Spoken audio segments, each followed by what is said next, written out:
हम लोगों ने पिछले वीडियो में देखा था अस्थमा के बारे में। ठीक है, अस्थमा की बेसिक थ्योरी का डिस्कशन हम लोगों ने किया था, जिसमें हम लोगों ने अस्थमा क्या होता है, कैसे उसकी शुरुआत होती है, इन सारी चीज़ों का डिस्कशन किया था।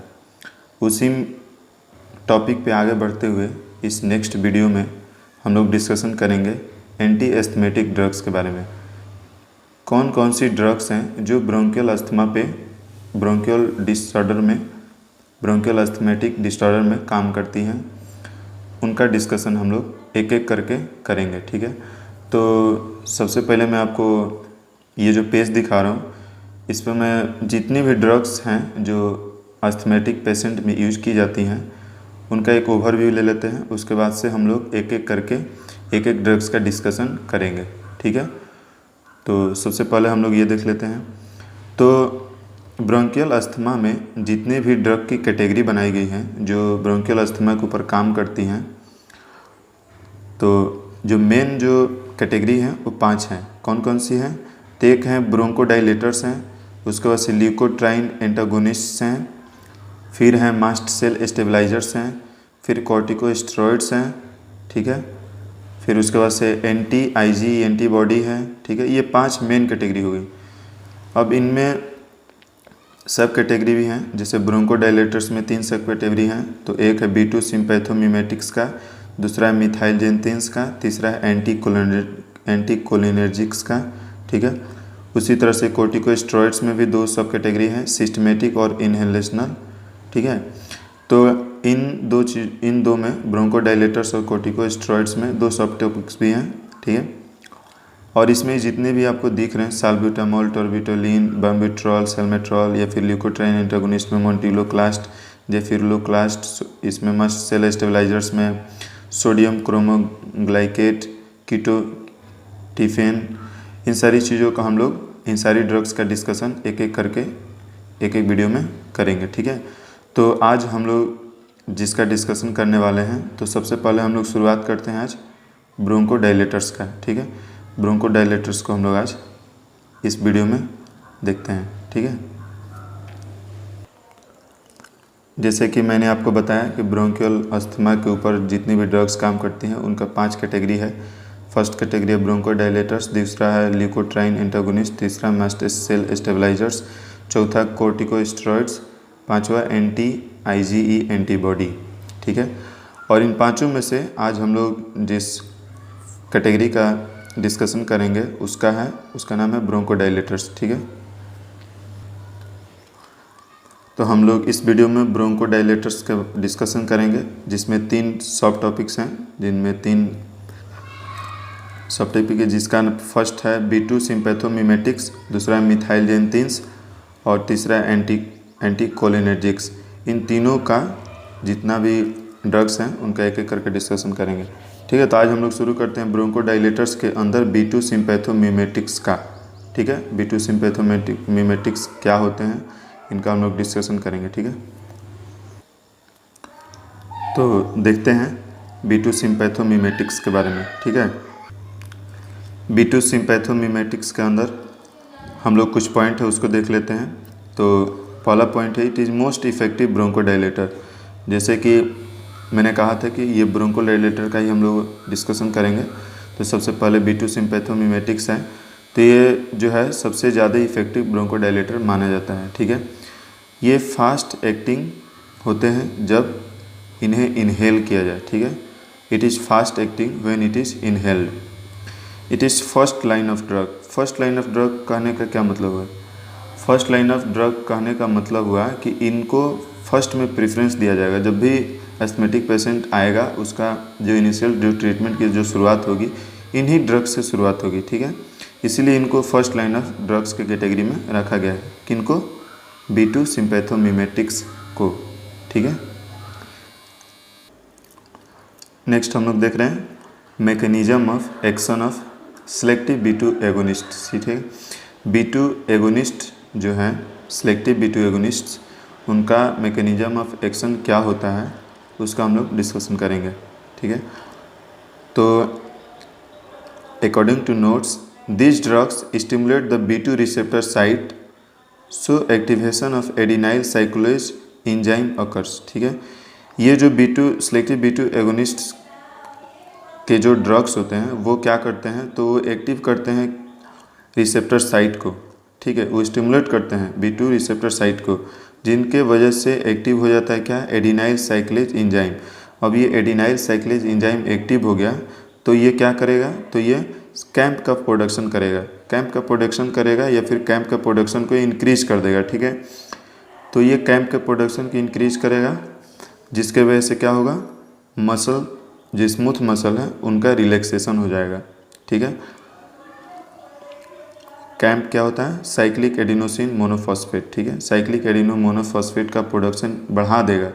कौन सी ड्रग्स, तो B2 सेलेक्टिव B2 एगोनिस्ट। ठीक है, जिसके वजह से स्मूथ मसल रिलैक्स कर जाएंगी जो कंट्रैक्ट थी, तो रिलैक्स हो गई मसल, उनका ल्यूमन का साइज बढ़ गया, तो क्या हो गया, अस्थमा में रिलैक्सेशन हो गया, अस्थमा के पेशेंट को रिलैक्स मिलना शुरू हो गया। तो ये कैसे काम करने लगी, ब्रोंको डायलेटर की वजह से, ये कहा कि ब्रोंकिया को डायलेट कर दी। ठीक है, और कुछ देख लेते हैं कि कैंप कैसे काम करता है, कैंप का क्या यूज है। ठीक है, तो लंग्स में साइक्लिक एडिनोसिन मोनोफॉस्फेट जो होता है वो क्या कर देता है, तो इंट्रासेलुलर जो कैल्शियम लेवल है उनको डिक्रीज कर देता है। कैंप क्या किया, इंट्रासेलुलर जो कैल्शियम लेवल हैं उनको डिक्रीज कर दिया। अब आपको पता ही है कि कैल्शियम जो होता है वो रिस्पॉन्सिबल होता है किस चीज़ के लिए, मसल कंट्रैक्शन के लिए। अब ये इसका लेवल घट गया तो ऑब्वियस बात है कि मसल कंट्रैक्शन का जो परसेंटेज था वो घट गया, घट के क्या हो गया, रिलैक्स हो गया। जो स्मूथ मसल्स थे वो रिलैक्स कंडीशन में आ जाएंगे। जब ये रिलैक्स कंडीशन में आ गया तो क्या हो गया, ब्रोंको डायलेशन हो गया। तो यहाँ भी इसका काम हो गया ब्रोंको डायलेटर्स के तौर पे। ठीक है, और एक देख लेते हैं कि B2 एगोनिस्ट इंक्रीज कर देता है क्या, conduction of calcium dependent potassium channel का। ठीक है, एयर ट्यूब में। ठीक है, जिससे क्या होता है कि hyperpolarisation of smooth muscles हो जाता है। और हाइपर पोलराइजेशन हुआ स्मूथ मसल्स का तो क्या हो जाएगा, रिलैक्सेशन हो जाएगा उनका। ठीक है, ये भी एक तरीका हो गया उसके काम करने का, B2 सिम्पैथोमिमेटिक्स का। ठीक है, उन्हीं के अंदर ये सारे डिस्कशन करें कि कैसे उनका मैकेनिज्म ऑफ एक्शन होता है, क्या क्या वो तरीका अपनाते हैं ब्रोंको डायलेशन करने के लिए, स्मूथ मसल को रिलैक्स करने के लिए, उन्हीं सारी चीज़ों का डिस्कशन हो रहा है। ठीक है, एक और उनका वे है काम करने का, क्या करते हैं कि इन्फ्लामेटरी सेल्स जो होते हैं, ठीक है, उनके फंक्शन को ये घटा देते हैं। ठीक है, B2 सिम्पैथोमिमेटिक जो ड्रग्स हैं वो क्या करते हैं कि इन्फ्लामेटरी सेल्स जो होते हैं उनके फंक्शंस को डिक्रीज कर देते हैं। ठीक है, जिसके वजह से अब इन्फ्लामेशन होगा ही नहीं क्योंकि उनका फंक्शन घट गया, जिसके वजह से कंट्रैक्शन नहीं होगा, कंट्रैक्शन हो नहीं हो, उनको जो ल्यूमन में जो एडिमा होता था क्रिएट, म्यूकस का सिक्रेशन जो होता था, ओवर सिक्रेशन होता था, वो सारी चीज़ें घट जाएंगी, जिसके वजह से जो ल्यूमन का डायमीटर है वो घटेगा नहीं, जो एक्चुअल डायमीटर है वो एग्जिस्ट करेगा। ठीक है, तो ये इस तरीक़े से इन्फ्लेमेटरी सेल्स के फंक्शन को घटा के B2 सिम्पैथोमिमेटिक काम करता है, ये एक वे है। ठीक है, इन्फ्लेमेटरी सेल्स का कुछ एग्जांपल है, जैसे मास्ट सेल हो गए, बेसोफिल्स हो गए, इसाइनोफिल्स हो गए, न्यूट्रोफिल्स एंड लिम्फोसाइट्स हो गए। ठीक है, अब हम लोग देखेंगे कि B2 सिम्पैथोमिमेटिक्स के कुछ ड्रग्स हैं, उनका हम लोग कुछ डिस्कशन कर लेते हैं। ठीक है, तो सबसे पहले है इसमें जो है आता है उसका नाम है साल्बुटामॉल। ठीक है, जिसको एल्बुट्रॉल भी बोलते हैं। ये किस तरह का ड्रग है, तो ये हाईली सिलेक्टिव B2 एगोनिस्ट है, मतलब सबसे ज़्यादा इसको फर्स्ट लाइन ऑफ ड्रग के तौर पे इसको सिलेक्ट किया जाता है as a selective B2 agonist. ठीक है, इट्स कार्डियक साइड इफेक्ट, ठीक है, it's cardiac side effects are very less. ठीक है, अब ये कार्डियक साइड इफेक्ट इसका क्यों कम होता है, क्योंकि ये ड्रग्स जितने भी ये B2 सिम्पैथोमिमेटिक ड्रग्स हैं ये सिलेक्टिव हैं B2 एगोनिस्ट, मतलब वो उस पर काम करते हैं जहाँ पे B2 रिसेप्टर साइट हो। ठीक है। लेकिन इन हार्ट, ठीक है, हार्ट में B1 रिसेप्टर साइट होता है, प्रेजेंट होता है, जिसके वजह से ये वहाँ पे काम नहीं करेंगे। पता ही आपको कि ड्रग्स जितने भी होते हैं वो अपने रिसेप्टर के हिसाब से ही काम करते हैं। उनका अगर रिसेप्टर वहाँ पे प्रेजेंट होगा तो वहाँ पे वो एक्शन शो करेंगे, नहीं होगा नहीं शो करेंगे। तो जब यहाँ पर B1 रिसेप्टर है और वो जो हम लोग ड्रग ले रहे हैं वो B2 सिलेक्टिव है, तो ऑब्वियस सी बात है कि कार्डियक साइट पे कम रिस्पॉन्स शो करेगा, जिसकी वजह से वहाँ पे साइड इफ़ेक्ट भी कम होगा, ठीक है। It's action is with in 5 minute if inhaled. अगर इस ड्रग्स को साल्बिटामोल को अगर हम लोग इनहेल करते हैं तो ये विद इन 5 मिनट अपना एक्शन शो करने लगता है, ठीक है। और नेक्स्ट पॉइंट है, it is preferable to terminate asthma attack. ये अस्थमा अटैक के लिए बहुत ही प्रेफरेबल ड्रग है, ठीक है। नेक्स्ट ड्रग हम लोग देखते हैं, हम लोग साल्बिटामोल का ही साइड इफ़ेक्ट पहले देख लेते हैं, उसके बाद हम लोग नेक्स्ट ड्रग का डिस्कशन करेंगे। तो बहुत ही रेयर साइड इफ़ेक्ट है, सिंपल साइड इफ़ेक्ट्स हैं जो कि ज़्यादा सीवियर नहीं है। पहला है मसल ट्रिमर होगा, पल्पिटेशन हो सकता है, रेस्टलेसनेस का कंडीशन हो सकता है, नर्वसनेस हो सकता है, और एक है कि एंकल एडिमा हो सकता है। एंकल एडिमा क्यों होगा? क्योंकि वैसोडाइलेशन होगा, इसके वजह से एंकल एडिमा हो सकता है, ठीक है। तो ये कुछ साइड इफ़ेक्ट्स हैं, मुझे नहीं लगता इसमें कुछ समझाने की ज़रूरत है, आपको समझ में आती होंगी। तो नेक्स्ट ड्रग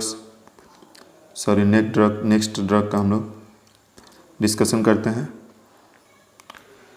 नेक्स्ट जो है वो है साल्मेट्रॉल, ठीक है। तो साल्मेट्रॉल को देखते हैं। It is long acting B2 agonist with slow action.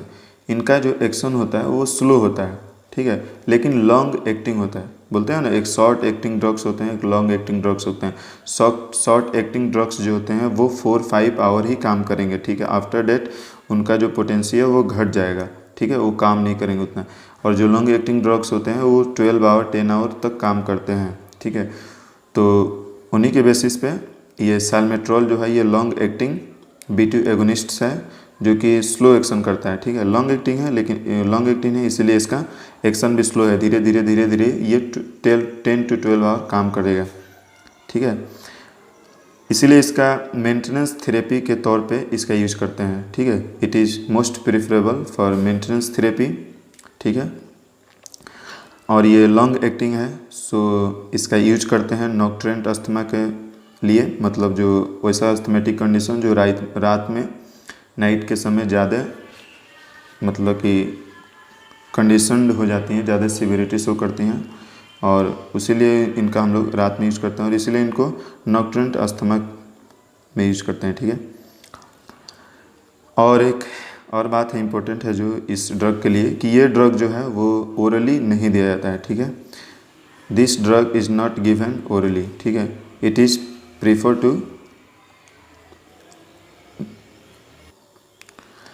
Prefer to route by inhalation only, ठीक है। May be combined with corticosteroids, ठीक है। इसको कॉर्टिकोस्टेरॉइड के साथ भी कम्बाइंड करके दे सकते हैं, ठीक है। किसको? साल्मेट्रॉल को या फिर फॉर्मेट्रॉल को, ठीक है। नेक्स्ट ड्रग हम लोग लेते हैं। नेक्स्ट ड्रग है बाम्बुट्रॉल, ठीक है। बाम्बुट्रॉल है नेक्स्ट ड्रग। ये क्या होता है? तो ये प्रो ड्रग ऑफ टर्बिटुलिन है, टर्बिटुलिन का ये प्रो ड्रग है। अब प्रो ड्रग क्या होता है? To drug which is inactive as such but after metabolisation its metabolites are active, ठीक है। तो वैसे ड्रग को प्रो ड्रग बोलते हैं जो कि इनएक्टिव कंडीशन में ऐसे रहते हैं, लेकिन जब उनका मेटाबोलाइजेशन हो जाता है तो उनके जो मेटाबोलाइट्स हैं वो एक्टिव हो जाते हैं, ठीक है, और वहीं एक्शन करते हैं एज ए ड्रग के रूप में, ठीक है। तो उसी के अंदर जो ड्रग आता है उसमें से एक है बाम्बुट्रॉल, ठीक है। तो इट्स नेक्स्ट है कि its duration of action is prolong, so bambuterol is given once daily. इसका भी जो एक्शन ऑफ ड्यूरेशन है वो बहुत देर तक काम करता है, प्रोलॉन्ग कंडीशन तक है, इसलिए इसको दिन भर में एक ही बार दिया जाता है, ठीक है। समझ गए? अब इस तरह से हम लोगों ने B2 ब्रोंकोडायलेटर्स जो कैटेगरी थे एंटी एस्थमेटिक ड्रग्स का, उसमें से हम लोगों ने B2 सिम्पैथोमिमेटिक्स ड्रग का डिस्कशन किया। ठीक है, उसके मैकेनिज्म ऑफ एक्शन को समझा, उसमें आने वाली कुछ ड्रग्स को जाना जो इम्पोर्टेंट है उसको समझा, और इसके अंदर और भी जितनी ड्रग्स आएंगी या फिर जो भी इन्वेंशन होंगी जिनकी जो इन कैटेगरी में डाली जाएंगी उनका मैकेनिज्म ऑफ एक्शन भी सेम होगा। ठीक है, तो इस तरह से हम लोगों ने इस वीडियो में आज ख़त्म कर लिया B2 सिम्पैथोमिमेटिक्स का। नेक्स्ट हम लोग ब्रोंकोडायलेटर को ही देखेंगे। ब्रोंकोडायलेटर में जो नेक्स्ट है मिथाइलोजेंथिन्स है और जो ड्रग्स हैं जैसे कि एंटीकोलिनर्जिक्स है, ठीक है, उनका हम लोग डिस्कशन करेंगे नेक्स्ट वीडियो में। ठीक है, ओके, तो आप लोग रिवीजन कीजिए और वीडियो को वॉच कीजिए एज अ लेक्चर, सुनिए इसको, और KDT को हो सके तो आप लोग एक बार रीड कर लीजिएगा तो बहुत ही क्लियर हो जाएगा। Okay, thank you.